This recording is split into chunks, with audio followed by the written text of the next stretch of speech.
اللہ تعالیٰ نے قرآن مجید کی جو ابتدا کی ہے وہ قرآن مجید کا انٹروڈکشن بیان کیا، بلکہ سب سے پہلے جو ابتدا ہوتی ہے نا وہ سورہ فاتحہ سے ہوتی ہے۔ سورہ فاتحہ میں یوں سمجھیں کہ اسلام کی جو بیس ہے نا، اسلام کی جو بنیاد ہے، اس کا اللہ نے سورہ فاتحہ میں تذکرہ کیا۔ الحمدللہ رب العالمین، تمام تعریفیں اللہ کے لیے جو تمام جہانوں کا پالنے والا، الرحمن الرحیم، بڑا مہربان نہایت رحم کرنے والا، مالک یوم الدین، روز جزا کا مالک۔ نبی صلی اللہ علیہ وسلم نے فرمایا کہ جب کوئی بندہ یہ کلمات ادا کرتا ہے تو اللہ تعالیٰ کہتے ہیں میرے بندے نے میری حمد و ثنا کی، اس نے میری بزرگی بیان کی، اس نے میری زبان سے تعریف کی۔ اور پھر جب وہ کہتا ہے ایاک نعبد و ایاک نستعین، اے اللہ ہم تیری ہی عبادت کرتے ہیں اور تجھ ہی سے مدد طلب کرتے ہیں، تو اللہ کہتے ہیں ھذا بینی و بین عبدی، صحیح بخاری کی حدیث ہے۔ نبی نے فرمایا کہ اللہ تعالیٰ کہتے ہیں کہ میرے اور میرے بندے کے درمیان یہ ایگریمنٹ ہو گیا ہے، وَلِعَبْدِي مَا سَأَلَ، اب وہ اس قابل ہے کہ مجھ سے کچھ مانگے گا تو میں اس کو دوں گا۔ تو اس سے ہمیں پتہ چلتا ہے کہ سورہ فاتحہ میں جو سب سے اہم ترین آیت ہے، اور اس کو سورہ فاتحہ کو قرآن کے بالکل شروع میں رکھا گیا، اسی وجہ سے اس کا نام فاتحہ دیا گیا ہے۔ فاتحہ یعنی کھولنے والی، مفتاح عربی میں چابی کو بھی کہتے ہیں۔ تو اس میں جو سب سے اہم ترین جملہ ہے نا، جو اسلام کا گویا خلاصہ ہے، خوب اس کو اچھی طرح سے سمجھ لیں، وہ ہے ایاک نعبد، اے اللہ ہم تیری ہی عبادت کرتے ہیں، وَإِيَّاكَ نَسْتَعِينُ، اور تجھ ہی سے مدد طلب کرتے ہیں۔ یہ بہت اہم آیت ہے، اللہ کرے یہی سمجھ میں آ جائے نا تو بات بن جائے گی انشاءاللہ۔ دیکھیں، اسلام دیگر تمام مذاہب سے ایک الگ حیثیت رکھتا ہے، اور اسلام کا دعویٰ یہ ہے کہ اسلام کے علاوہ دنیا میں کوئی مذہب برحق نہیں ہے۔ اللہ کا جو منتخب کردہ سلیکٹڈ دین ہے وہ صرف اسلام ہے، اور اس کی بنیاد یہاں سے شروع ہوتی ہے کہ اپنے آپ کو اللہ کے حوالے کر دو۔ آج سیکولر لبرل قوتیں ہمیں حکومتوں کا غلام تو بنا دیتی ہیں، ہمیں کلچر کا غلام بنا دیتی ہیں، ہمیں مختلف اداروں کا غلام بنا دیتی ہیں۔ اسلام کی بیس یہاں سے شروع ہوتی ہے کہ جس نے پیدا کیا ہے نا، خالق، آپ اپنے آپ کو اس کے حوالے کر دیں۔ تو نعبدو کا یہ مطلب ہے کہ ہم صرف غلامی صرف اللہ کی ہوگی۔ ہاں، اللہ نے ہمیں کسی کی اطاعت کا حکم دیا تو ہم اس کی اطاعت کریں گے، تو غلامی جو ہے نا وہ صرف اور صرف اور صرف اللہ کی ہوگی۔ تو یہاں عبادت کا لفظ آیا ہے تو عبادت کا مفہوم سمجھیے۔ دیکھیں، عبادت کے جو لفظی، کیونکہ عبادت جو ہے نا، اسلام کیا کہتا ہے کہ عبادت صرف اللہ کی ہوگی، تو آپ کو پتہ ہونا چاہیے عبادت کہتے کس کو ہیں۔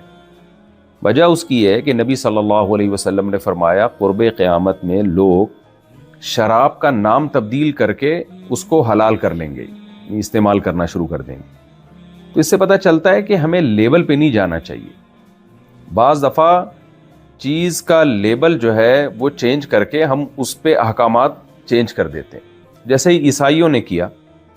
عیسائیوں نے کہا ہم تو ایک اللہ کی عبادت کرتے ہیں اور ہم توحید پرست ہیں، ہم تو مشرک نہیں ہیں، کیونکہ جگہ جگہ تورات انجیل میں شرک کی نفی ہے، توحید کا حکم ہے۔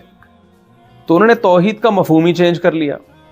انہوں نے عیسیٰ علیہ السلام کو اللہ کا بیٹا کہا اور کہا کہ ہم تو ایک خدا کے ماننے والے ہیں، عیسیٰ اللہ کے بیٹے ہیں، اللہ بھی ہیں، اللہ کے بیٹے بھی ہیں، اور وہی جو انہوں نے کیا ہے۔ تو بھائی آپ نے عبادت کا لفظ، عبادت اور توحید جو ہے تھی نا، توحید، اس کے لفظ کو تو آپ نے پکڑ کے رکھا، لیکن اس کا مفہوم آپ نے چینج کر دیا۔ تو یہ خیانت ہوتی ہے۔ میں اکثر ایک چٹکلا سناتا رہتا ہوں نا، ایک آدمی نے چاول کے بورے پر جو ہے وہ چینی لکھ دیا، چینی کے بورے پر چاول لکھ دیا۔ لوگوں نے پوچھا کہ یہ کیوں لکھا ہے؟ وہ کہتا ہے بھائی مکھیوں کو دھوکہ دینے کے لیے، تاکہ مکھیاں جو ہے نا اس پہ نہ بیٹھیں۔ بھائی مکھیاں دھوکہ نہیں کھائیں گی تو وہ خوشبو سے پہچان جائیں گی۔ تو خوب سمجھ لیں، اسلام کی بنیاد اس پر ہے کہ اللہ کے سوا کسی کی عبادت نہیں کرنی۔ اب ہوا یہ کہ جو مشرک لوگ ہیں انہوں نے عبادت کا مفہوم ہی چینج کر دیا، اور انہوں نے کہا ہم عبادت کہاں کر رہے ہیں، ہم تو عبادت نہیں کرتے۔ تو اس لیے میں پہلے عبادت کا مفہوم آپ کو اچھی طرح سے سمجھانا چاہتا ہوں کہ اسلام جب یہ کہتا ہے کہ اللہ کے سوا کسی کی عبادت نہیں ہوگی، تو اسلام کی نظر میں عبادت کا کانسیپٹ ہے کیا، تاکہ وہ کانسیپٹ کلیئر ہو جیسے جب اسلام کہتا ہے شراب حرام ہے تو شراب کا کانسیپٹ کیا ہے؟ ہر لکوڈ چیز کو تھوڑی شراب کہا جاتا ہے، یا ہر اس چیز کو تھوڑی شراب کہا جائے گا جس پہ شراب لکھا ہوا ہو۔ اگر آپ نے شراب کی بوتل میں شراب رکھی اور اس میں زمزم لکھ دیا تو وہ حلال تھوڑی ہو جائے گی۔ تو اس ایک ڈیفینیشن ہوتی ہے نا شراب کی، وہ انگلش میں بھی ہوگی، اردو میں بھی ہوگی، ہندی میں بھی ہوگی، ہر زبان میں وہ چیز جہاں پائی جائے گی اس کو شراب کہیں گے، چاہے نام کچھ بھی ہو۔ ایک اور مثال سے میں بات سمجھاتا ہوں، قرآن مجید کہتا ہے وَلَا تَقُل لَهُمَا اُفٍّ، ماں باپ کو اف مت کرو۔ کیا مطلب تکلیف نہ دو؟ فقہاء کرام نے لکھا ہے کہ بھئی اگر کسی قوم میں اف کا لفظ محبت کے لیے استعمال ہوتا ہے تو یہ اف کہنا ماں باپ کو پھر ثواب بن جائے گا۔ اب کوئی یہ کہ قرآن تو کہہ رہا ہے اف نہ کہو، بھئی قرآن اف کرنے سے منع کر رہا ہے کیونکہ اف کا لفظ عربی میں تکلیف کے لیے استعمال ہوتا ہے، تو اگر کسی زبان میں محبت کے لیے استعمال ہو رہا ہے تو پھر وہ اف ہے ہی نہیں۔ تو اس لیے آج بھی جب دین میں تحریف ہوتی ہے نا تو لوگ دھوکہ دیتے ہیں۔ چونکہ ہمارا تراویح کا یہ پہلا لیکچر ہے، اس میں عبادت کے مفہوم کو سمجھنا ضروری ہے تاکہ ہم توحید پرست تو بنیں، کیونکہ توحید کے بعد تو سارے اسلام کے احکام شروع ہوتے ہیں۔ اگر آپ کی توحید ہی ٹھیک نہیں ہے تو آپ کی کوئی عبادت مقبول نہیں ہے، اور قرآن تو توحید سے بھرا ہوا ہے۔ تو عبادت کا مفہوم سمجھیے۔ دیکھیں عبادت کے ایک اصطلاحی معنی ہے اور ایک لغوی معنی ہے۔ لغوی اور اصطلاحی کسے کہتے ہیں؟ دیکھیں ہم کسی بھی لفظ کو نا ایک ٹرم ہوتی ہے، اس میں جب یوز کرتے ہیں تو اس کا مطلب کچھ اور ہوتا ہے، اور عام معنی میں جب یوز کر رہے ہوتے ہیں تو اس کا مفہوم کچھ اور بن جاتا ہے۔ تو عبادت کا جو عام مفہوم ہے وہ تو غلامی کو کہتے ہیں، غلامی۔ تو ہم جب کہتے ہیں کہ بھائی فلاں جو ہے وہ عبد ہے، عبد، تو اس کا مطلب وہ غلام ہے۔ تو یہ لغوی مفہوم میں تو کوئی بھی کسی کی غلامی اختیار کرے گا اس کو یہ کہا جائے گا گویا کہ یہ عابد ہے، یعنی عبادت کر رہا ہے، لیکن اس سے وہ مشرک نہیں بنتا۔ اگر یہ شرک ہوتا نا تو غلاموں کا تو بڑا ایک نظام رہا ہے، پہلے زمانے میں لوگ غلام بنایا کرتے تھے اور کہتے تھے یہ میرا عبد ہے، یعنی میرا غلام ہے۔ تو کیا مطلب یہ کہنے سے وہ مشرک بن گیا کیا؟ نہ، وجہ اس کی ہے کہ جو بھی غلامی کسی کی بھی کرے گا نا تو اس کو بھی عربی میں عبد ہی کہا جاتا ہے، عبادت کا لغوی معنی اس میں داخل ہے۔ لیکن جب شریعت کہتی ہے کہ اللہ کے سوا کسی کی عبادت جائز نہیں ہے تو عبادت کا معنی صرف غلامی نہیں ہوتا، وہاں عبادت کا ایک خاص مفہوم ہے، شریعت کا ایک ٹرم ایجاد کی ہے اسلام نے کہ جو ہے نا وہ ٹرم آپ کو ذہن میں ملحوظ رکھنی پڑے گی۔ اس سینس میں اگر کسی کی آپ غلامی اختیار کریں گے تو وہ والی غلامی اسلام میں شرک کہلائے گی۔ آج کل کے بہت سارے لبرل سیکولر قسم کے اسکالر جو آ رہے ہیں یا ان پڑھ قسم کے اسکالر جو آ رہے ہیں لیکن مذہبی اسکالر بنے ہوئے ہیں، انہوں نے ہر چیز کو شرک کہنا شروع کر دیا کہ بھئی ہم کسی کی بھی غلامی اختیار کریں گے تو مشرک بن جائیں گے، تو یہ بھی غلط ہے۔ تو عبادت کا وہ مفہوم جو اسلام کہتا ہے، مثال کے طور پر صلاۃ کا لفظ عربی میں دعا کے معنی میں بھی استعمال ہوا ہے، تبھی تو آتا ہے نا قرآن میں ان اللہ وملائکتہ یصلون علی النبی، اللہ اور اس کے فرشتے نبی پر صلاۃ پڑھتے ہیں۔ کیا مطلب؟ درود بھیجتے ہیں، دعا مانگتے ہیں۔ اللہ تو دعا نہیں مانگتا، اللہ رحمت بھیجتا ہے، اور نبی اور جو فرشتے جو ہے وہ رحمت کی دعا کرتے ہیں، تو دعا کے معنی میں استعمال ہو رہا ہے۔ لیکن یہی صلاۃ ایک خاص عبادت کے معنی میں بھی استعمال ہوتا ہے جس کو نماز کہا جاتا ہے۔ تو صلاۃ کا لفظ ایک جگہ کس سینس میں استعمال ہو رہا ہے، ایک جگہ کس سینس میں استعمال ہو رہا ہے، تو استعمال سے فرق پڑتا ہے۔ تو خوب سمجھ لیں، جب قرآن یہ کہتا ہے کہ اللہ کے سوا کسی کی عبادت مت کرو تو وہاں عبادت کا مطلب صرف غلامی نہیں ہے۔ غلام تو ہم کسی کے بھی ہو سکتے ہیں۔